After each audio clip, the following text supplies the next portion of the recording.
Assalamualaikum warahmatullahi wabarakatuh.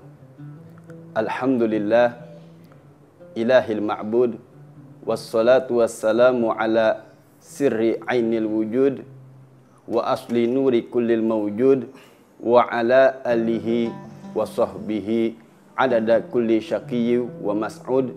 Amma ba'd. Alhamdulillah, para pemirsa TV One, ketemu lagi di acara Assalamualaikum Nusantara. Para pemirsa, Assalamualaikum Nusantara yang dirahmati oleh Allah Subhanahu wa taala, bersama Al-Fakir Haris Muhyiddin, saya doakan mudah-mudahan para pemirsa senantiasa istiqomah. Pemirsa yang dirahmati oleh Allah Subhanahu wa taala, salat 5 waktu merupakan suatu perintah Allah Subhanahu wa taala dan juga kewajiban bagi kita yang beragama Islam. Bahkan perintah salat merupakan suatu yang amat agung, suatu yang amat mulia dari perintah-perintah yang lainnya. Bahkan Rasulullah SAW menegaskan perbedaan kita dengan orang-orang kafir, yaitu daripada solat kita. Al-farqu ma bainal muslim wal kafir as-salah, yaitu pembeda, pemisah antara orang muslim dengan orang kafir dengan solatnya.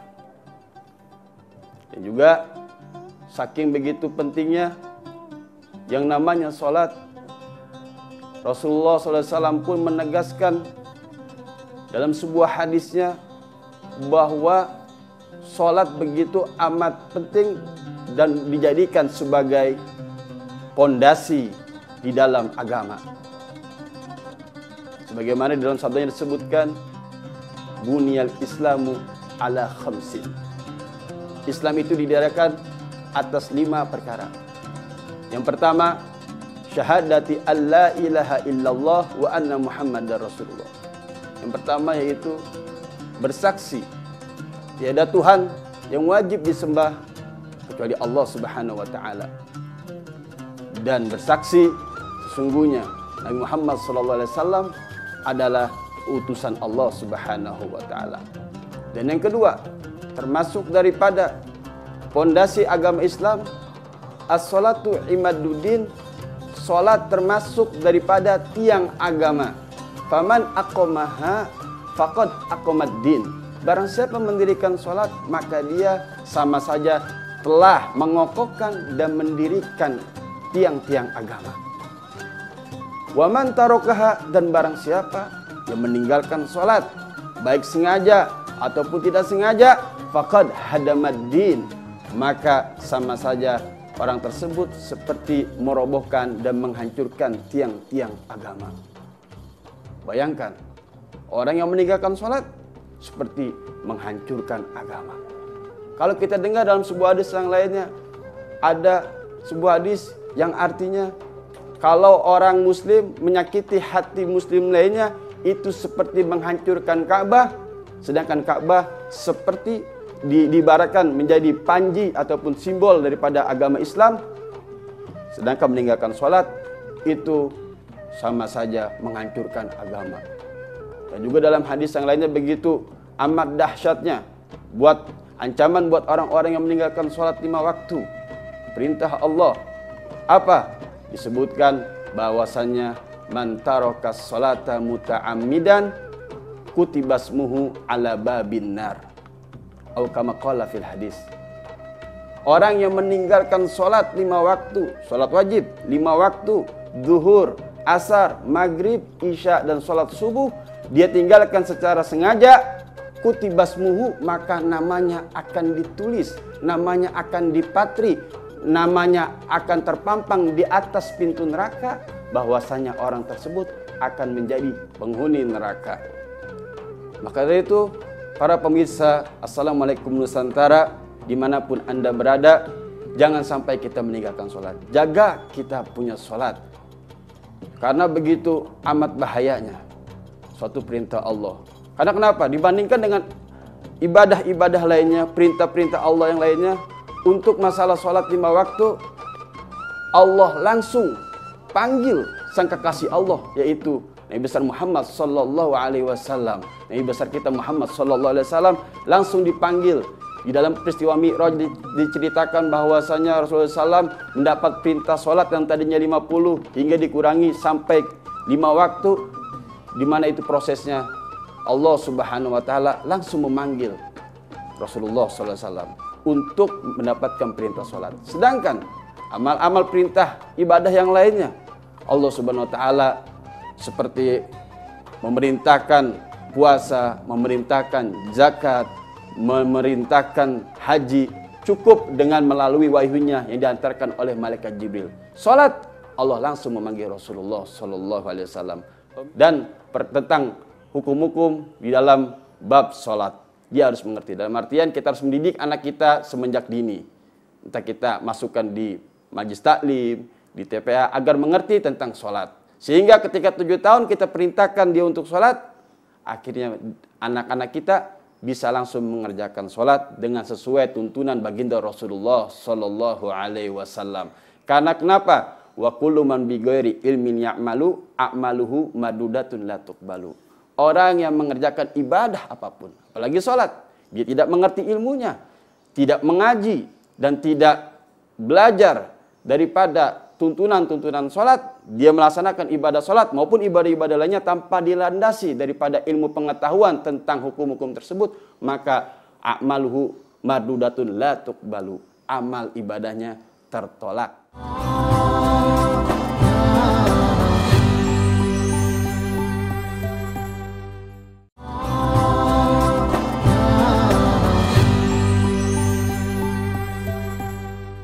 Pemirsa yang dimuliakan Allah Subhanahu wa taala, dan juga kita dianjurkan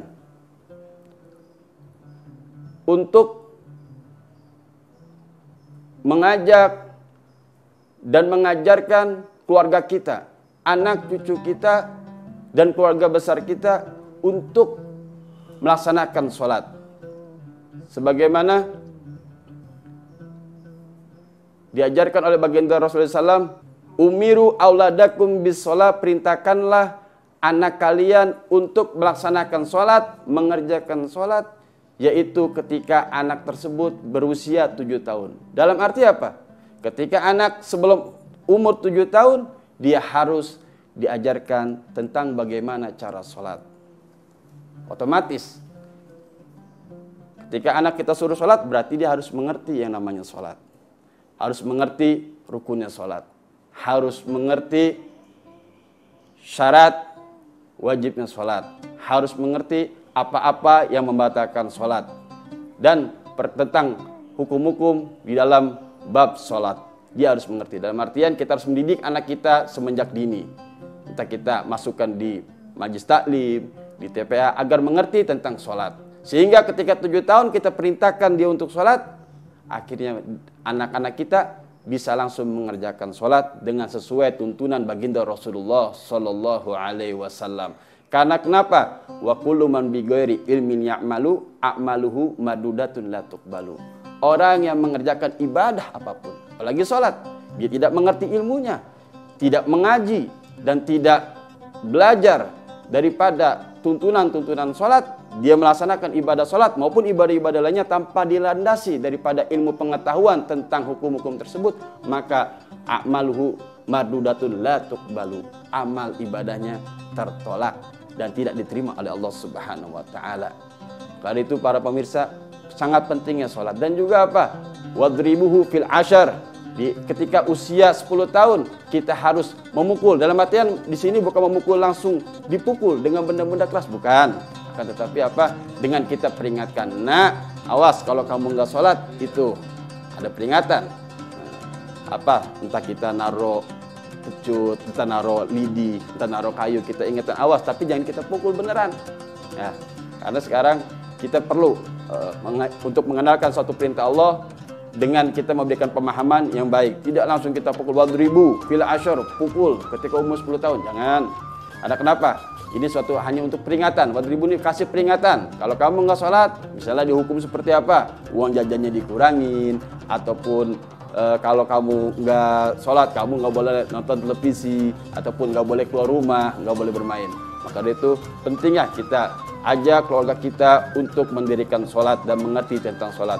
Pemirsa yang dimuliakan Allah Subhanahu Wa Taala, bahkan begitu banyak ancaman buat orang-orang yang meninggalkan sholat. Bukan hanya namanya tertulis di pintu neraka.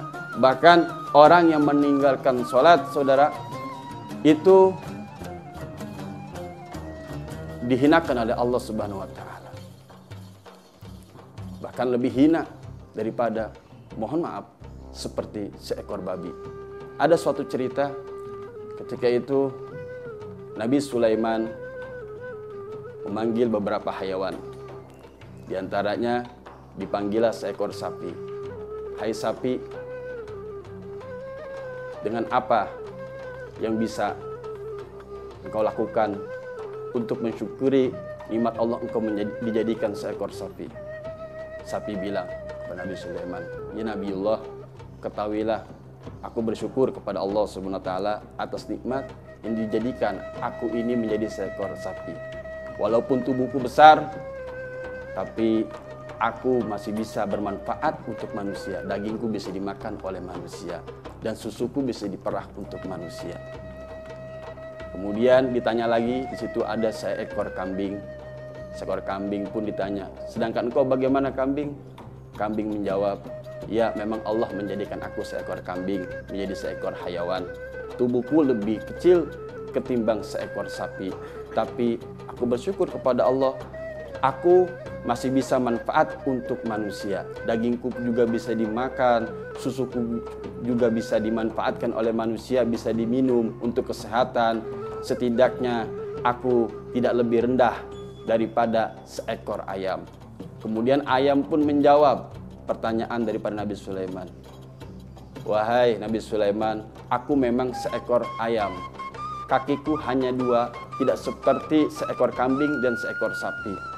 Tetapi walaupun tubuhku kecil seperti ini, aku masih bermanfaat untuk manusia.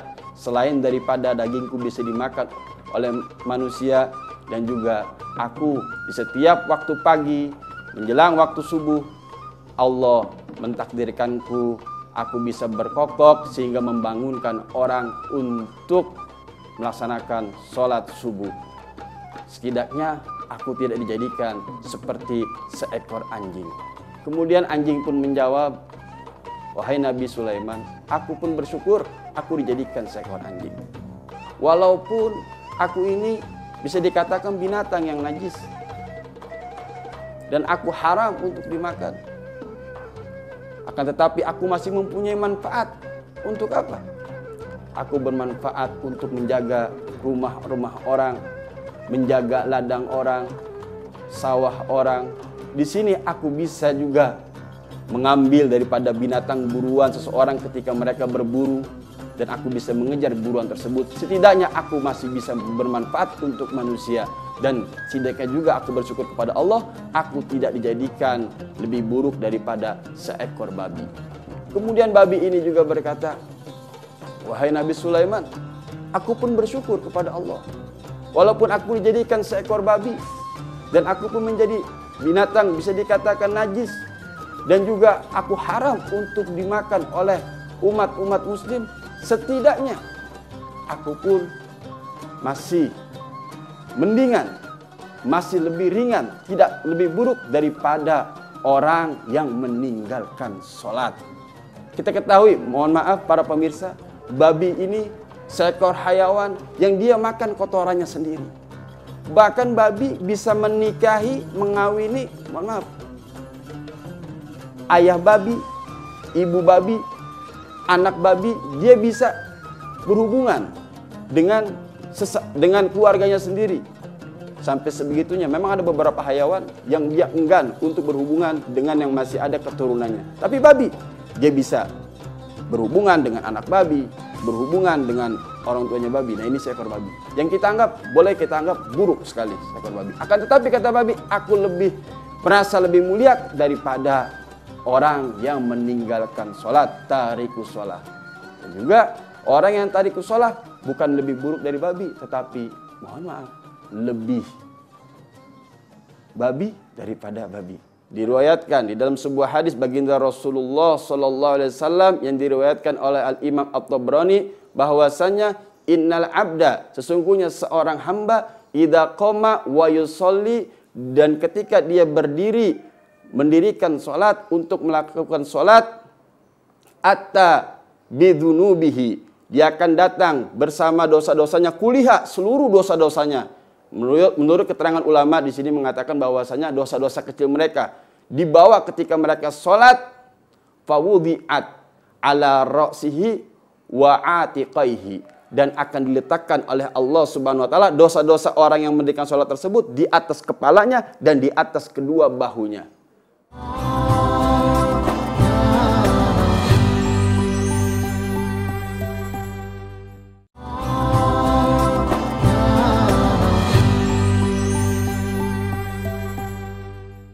Pemirsa, Assalamualaikum Nusantara yang dicintai oleh Allah Subhanahu wa taala. Dan juga keutamaan-keutamaan di dalam sholat. Selain tadi yang saya bahas daripada bahayanya orang yang meninggalkan sholat, tapi Allah pun memberikan keutamaan dan pahala yang begitu amat besar untuk orang yang mengerjakan dan mendirikan sholat. Di antaranya apa? Ketika seorang hamba melakukan ibadah sholat, mendirikan sholat sebagaimana diriwayatkan di dalam sebuah hadis baginda Rasulullah sallallahu alaihi wasallam yang diriwayatkan oleh Al-Imam At-Tabrani bahwasanya innal abda, sesungguhnya seorang hamba, idza qama wa yusolli, dan ketika dia berdiri mendirikan sholat untuk melakukan sholat, atta bidzunubihi, dia akan datang bersama dosa-dosanya, kuliha, seluruh dosa-dosanya. Menurut keterangan ulama di sini mengatakan bahwasanya dosa-dosa kecil mereka dibawa ketika mereka sholat, fawudi'at ala ra'sihi wa atiqaihi, dan akan diletakkan oleh Allah Subhanahu wa taala dosa-dosa orang yang mendirikan sholat tersebut di atas kepalanya dan di atas kedua bahunya. Faida roka'a au sajada, ketika dia ruku dan ketika dia sujud, maka fatasagotot, maka akan gugur dosa-dosanya tersebut semuanya. Bayangkan saudara, gimana keutamaan-utamanya. Kita diperintahkan sholat 5 waktu. Dari kita mendirikan yang pertama sholat duhur, mungkin kita dari semenjak subuh sampai siang kita melakukan dosa, entah berdusta, menggunjing orang, ghibah, hasud, dan lain sebagainya. Ketika di waktu zuhur kita diampuni oleh Allah Subhanahu wa taala. Selanjutnya juga kita melakukan sholat dari mulai zuhur sampai asar, asar ke maghrib, maghrib ke isya, isya ke subuh, maka dosa-dosa kita selama 1 hari akan diampuni oleh Allah Subhanahu wa taala ketika kita mau mendirikan dan mengerjakan sholat. Pemirsa, Assalamualaikum Nusantara. Begitu amat mulianya orang yang mendirikan sholat. Bahkan orang yang mendirikan sholat disebutkan di dalam Al-Quran dengan firman Allah Subhanahu wa taala, qad aflahal mu'minun alladzina hum an sholatihim khashi'un. Sungguh bahagia orang mukmin yang mendirikan sholat, yang mereka ketika sholat mereka khusyuk hanya untuk kepada Allah Subhanahu wa ta'ala. Maka itu jangan sampai kita tinggalkan sholat. Kita lakukan sholat agar Allah Subhanahu wa ta'ala menjadikan kita hamba-hambanya yang beriman, dan nanti kita akan dikumpulkan bersama Rasulullah sallallahu alaihi wasallam di surga, yang mana Rasulullah SAW yang memerintahkan dan mengajarkan kita untuk menegakkan dan mendirikan sholat 5 waktu. Assalamualaikum warahmatullahi wabarakatuh.